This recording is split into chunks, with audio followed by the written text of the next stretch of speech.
We have to put it on social media eventually, so it'll be good to have that. Rajesh తీనలా ఆయన వస్తున్నారా రామనగర్ అందరికీ నమస్కారం. ఇక్కడికి వచ్చిన ఏఐసిసి ప్రతినిధి గారికి శశిధర్ గారికి ప్రత్యేక ధన్యవాదాలు. మరి ఈరోజు ఏఐసిసి ప్రతినిధి గారు శశిధర్ గారు ఈరోజు విశాఖపట్నం రావడం జరిగింది. మరి విశాఖపట్నం సమస్యల కోసం ముఖ్యంగా అడిగి తెలుసుకోవడం జరిగింది.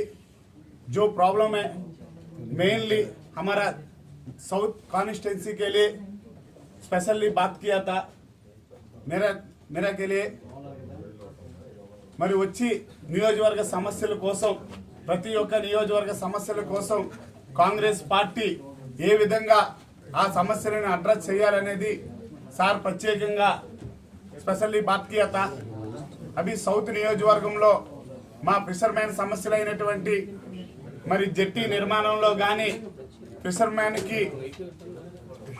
ఫిషింగ్ హార్బర్ ఫిషర్మ్యాన్ కి మరి ప్రతి సంవత్సరం ఏదైతే మరి ఫిషర్మ్యాన్ కోసం ఇస్తున్నారో గవర్నమెంట్ 10,000 రూపాయలు మత్స్యకార భరోసా, అది మా రాహుల్ గాంధీ గారు ప్రధానమంత్రి అయిన వెంటనే ఆ మత్స్యకార భరోసా మరింత పెంచేలా మాట్లాడతానని శశిధర్ గారు ప్రత్యేకంగా చెప్పడం జరిగింది. కాంగ్రెస్ పార్టీ ద్వారా పేదలకు गरीब लोग को कांग्रेस पार्टी से अच्छे से सब वेलफेयर आएगा. कांग्रेस पार्टी हयाम में सबका गरीब लोग आदमी लोग के लिए हर चीज ప్రతి వెల్ఫేర్ ఏదైతే పథకాలు ఉన్నాయో గృహలక్ష్మి పథకం ప్రతి మహిళకు సంవత్సరానికి 1,00,000 రూపాయలు, నెలకి 8,333 రూపాయలు మహిళలకి కాంగ్రెస్ పార్టీ ద్వారా ఈ రోజు గెలుపుకు దగ్గరగా ఉంది. మా క్యాండిడేట్లు అందరూ కూడా కష్టపడి డే అండ్ నైట్ పనిచేస్తున్నారు. మాకు స్టార్ క్యాంపెయినర్ గా సిద్ధర్ గారు వచ్చారు, వారికి ధన్యవాదాలు. విశాఖపట్నం కాంగ్రెస్ పార్లమెంట్ తరఫున అసెంబ్లీ అభ్యర్థుల తరఫున శుభాకాంక్షలు తెలియజేస్తున్నాం. మేము ఊహించని రీతిలో ఆంధ్రప్రదేశ్ రాజకీయ చిత్రపటంలో కాంగ్రెస్ పార్టీ పిసిసి అధ్యక్షురాలు శర్మిలారెడ్డి గారి నాయకత్వంలో, రాహుల్ గాంధీ గారి నాయకత్వంలో ఊహించని విజయాన్ని సాధించబోతున్నాం.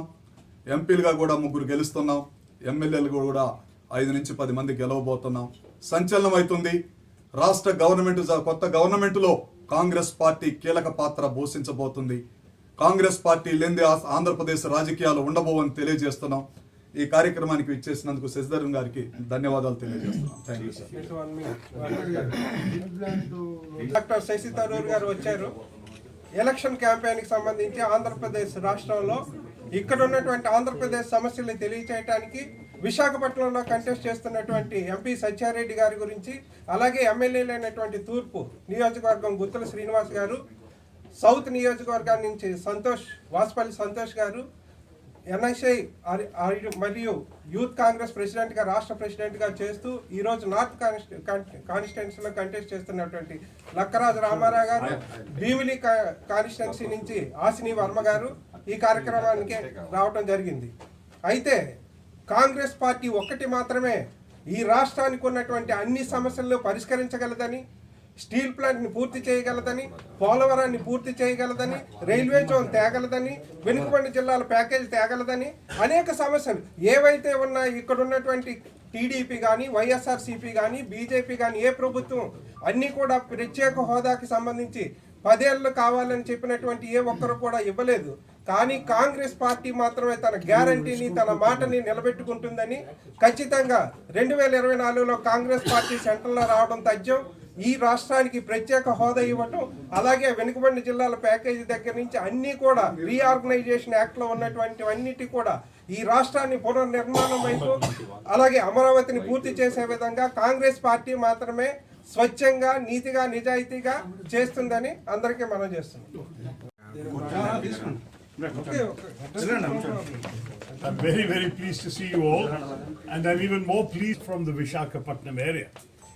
I've come here to have a word with all of you because we consider Andhra Pradesh is an important state where unfortunately in the last couple of elections the Congress party has not been able to match its prior performance since independence.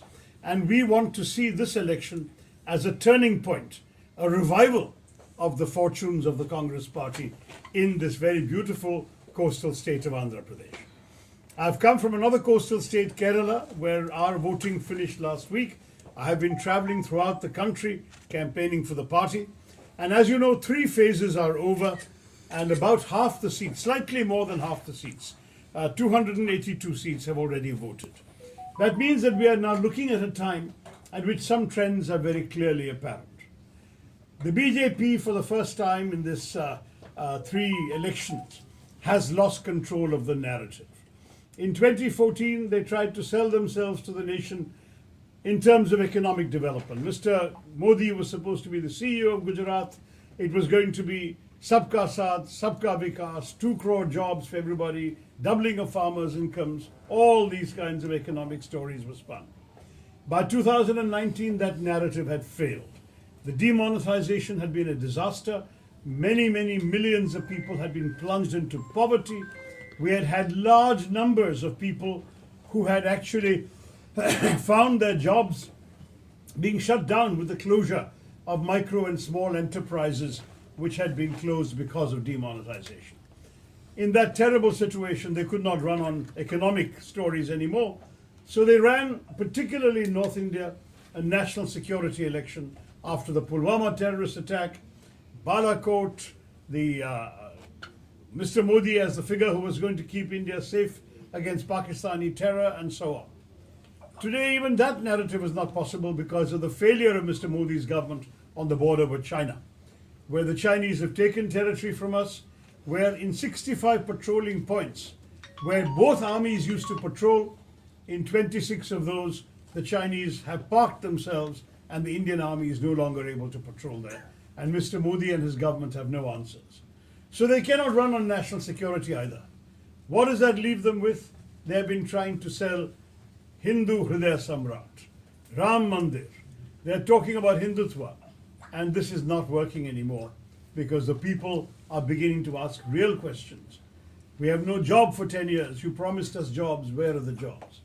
We cannot afford to buy at the market what we were able to buy a few years ago because we don't have the money. Can you help us there? We are not able to double our incomes if we are farmers. On the contrary, our incomes have barely gone up in the last 10 years. These are the kinds of replies that BJP campaigners are getting. Permission ఇవ్వలేదండి. ఇప్పుడు ఉన్నంతవరకు non media ఎవరు